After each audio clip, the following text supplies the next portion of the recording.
Yeah.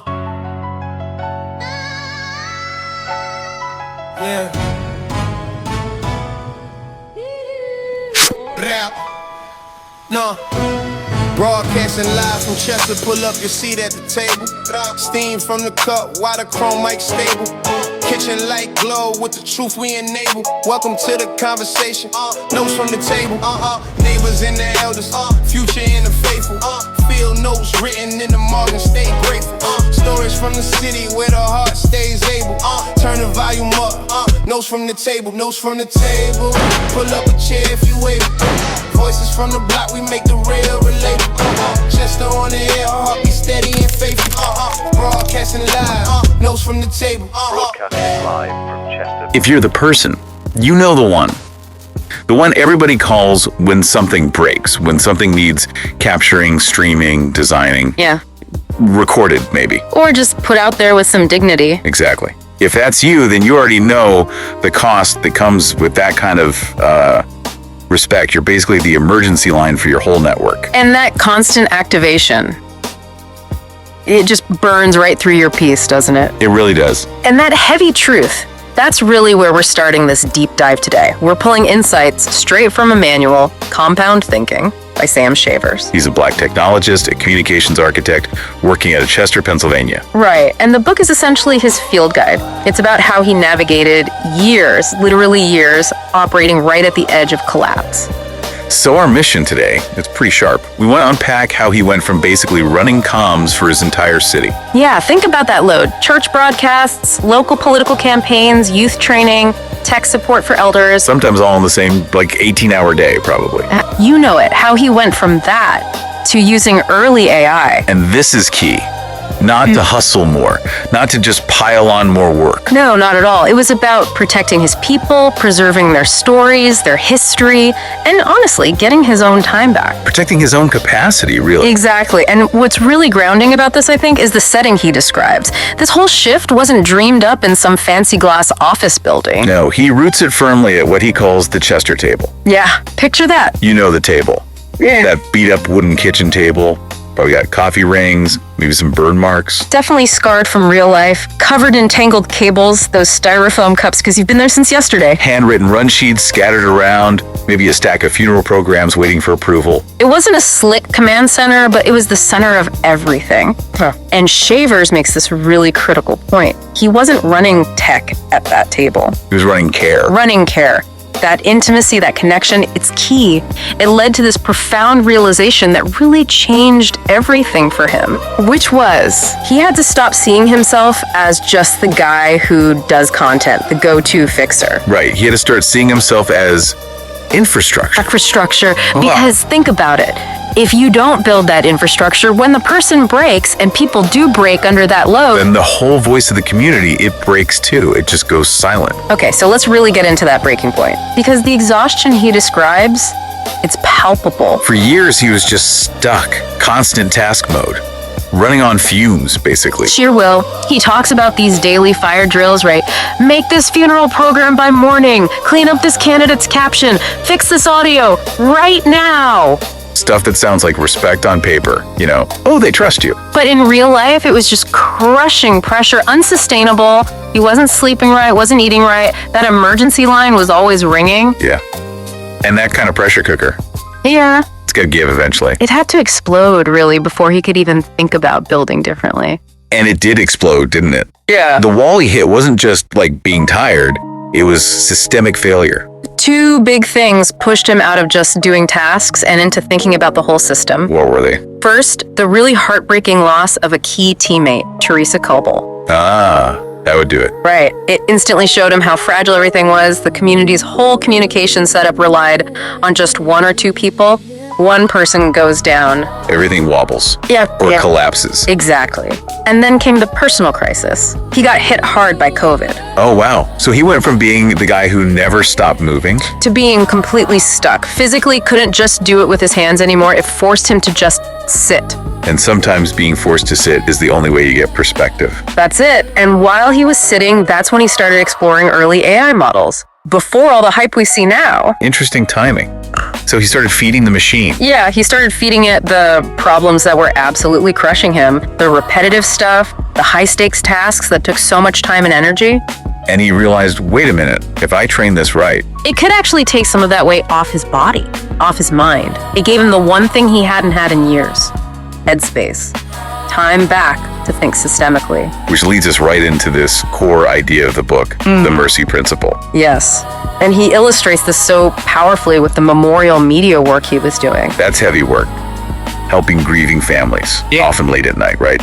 Fixing blurry photos, getting obituaries formatted perfectly, making sure the live stream is dignified. 2 a.m. kinds of calls, high emotional labor, like you said, but also incredibly tedious mechanical labor. It just eats up all your energy. So how did the machine fit in there?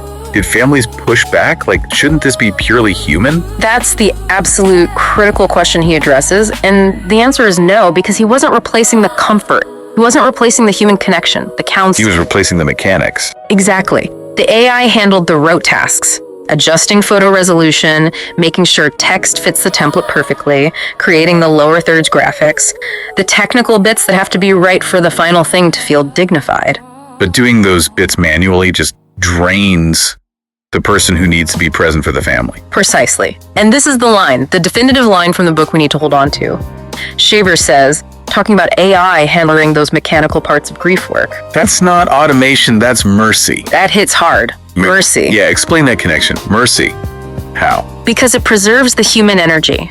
The energy you desperately need for the actual comforting, for advising that scared kid organizing their grandparents' service, for just holding space with the elder who's lost their partner. The sacred parts. The sacred parts. If a machine can handle the tedious, repetitive work of achieving dignity in the output, then you, the human who cares, get to save your soul, your energy for those sacred interactions. That saved capacity is the mercy, not just for you, but for the people you're serving. That's it. That's the heart of it. Okay, so that shift in perspective, from just automating tasks to providing mercy, that's the bedrock of compound thinking, moving away from that old way of operating. Yeah, let's look at that old way again. Every crisis, right? Every Sunday broadcast, every funeral program design, every campaign flyer. It started from zero, a blank file, Yeah. probably staring at you at like 1:17 a.m.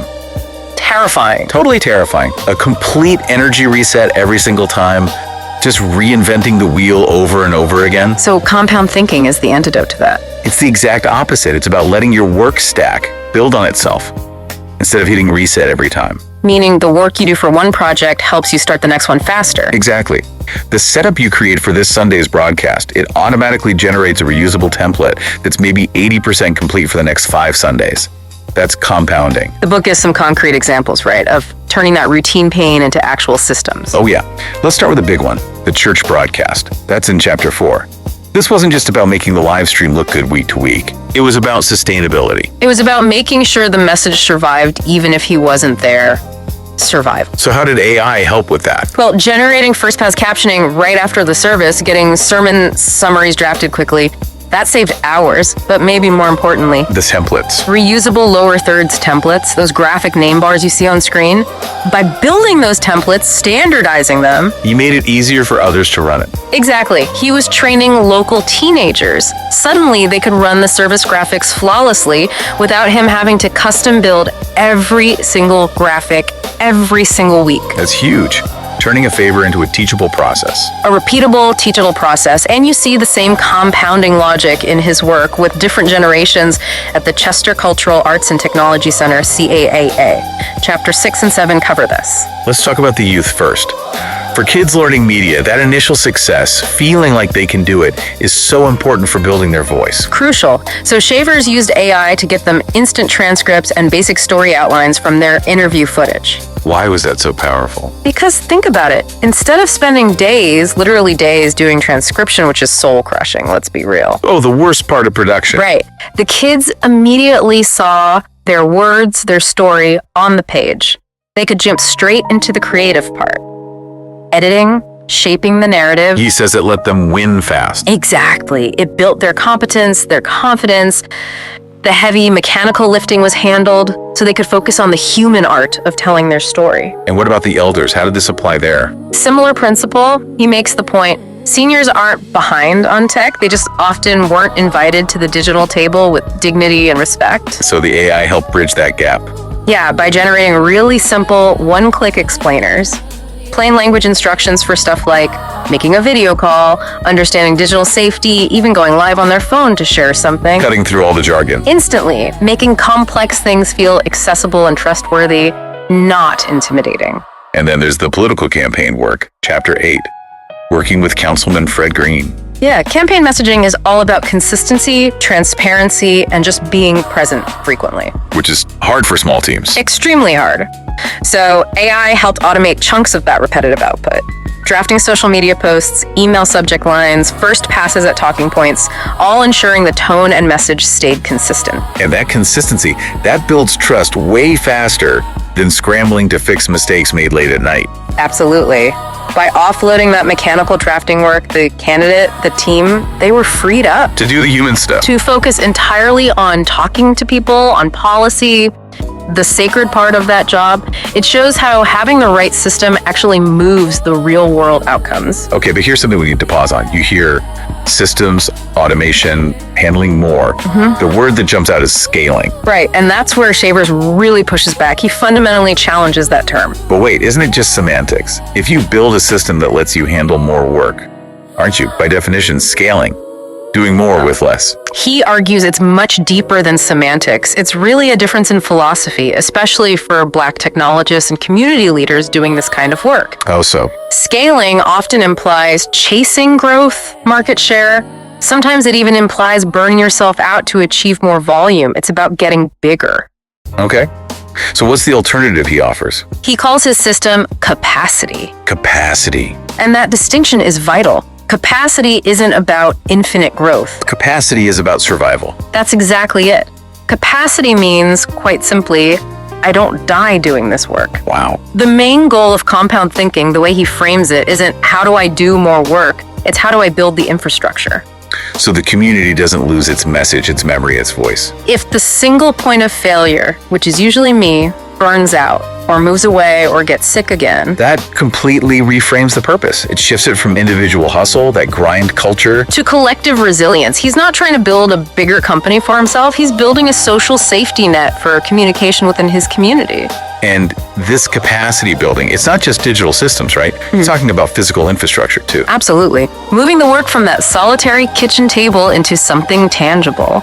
He's working with Tara Jones and CA to set up actual media labs, training rooms. Making it sustainable. Yeah, the goal is to turn this critical comms work into a real, legitimate job for young folks in Chester. Not just a favor you ask the one reliable expert you know. So connecting this back to legacy. The real aim of compound thinking isn't just efficiency. It's building something that actually outlives the individual hero. Exactly. It's moving away from that heavy burden of how do I maintain all this? Towards a shared responsibility. How do we carry this forward together? Yeah, so let's bring this right back to you, the listener. If you're hearing this and thinking, yeah, that's me, I'm the one everybody calls. What's the essential instruction here? What's the first step out of that cycle? It's simple, but not easy. Stop doing it alone. Start treating your own energy, your own capacity like the precious resource it is, something worth protecting. And Shavers lays out a path for that, right? In chapter 10. A very clear, actionable path. A 5-step blueprint, really, for building your own survival infrastructure, your own capacity. Okay, let's walk through it. Step 1. You gotta map your load. Seriously. Write down every single job you are currently doing. For the church, for the campaign, for your family, for the community group. Get brutally honest about the weight, emotional, and mechanical that you're carrying. See it all laid out. Then step 2. Identify the work that absolutely must be human. These are the sacred parts we talked about. Comforting the grieving family member, advising that scared kid, Yeah. deciding the ultimate tone or strategy. Those are your non-negotiables. Keep those. Okay, keep the sacred. Step 3. This sounds like the tough one. It is push everything else off your plate, everything else. What call stuff are we talking about? The mechanical, the rote tasks. Drafting that first version of the message, doing the captioning, basic layout and design, initial photo sorting, hand it over. Hand it over to AI. Or a system. To an AI, to a template, to a process you build. That's terrifying for people who pride themselves on doing everything perfectly right.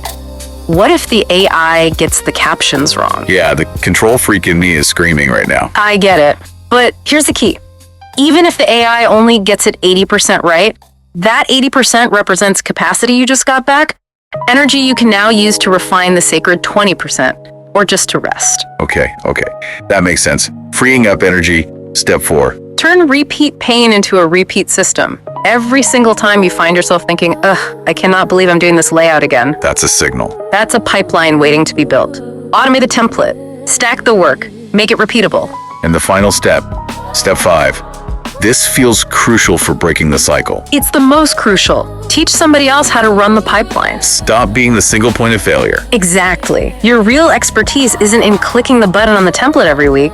It's in designing the template, designing the system. Yeah. Once it's designed, Cool. Capacity means giving someone else the job, the responsibility of hitting run. So Shavers is really asking us to look at our work model differently, not as chasing the next cool innovation. But as a critical act of survival, when you build capacity for yourself and your community, you're not just being efficient. You are actively protecting your legacy and theirs. There's a final thought from the book that really sums all this up, isn't there? Yeah, it's a powerful declaration. He says, I am not selling innovation. I am documenting survival. Wow. So the challenge for you, listening right now, the reliable one, the challenge is to add it up. What piece of your own survival, your own capacity, are you going to start building infrastructure for today? The table's still open.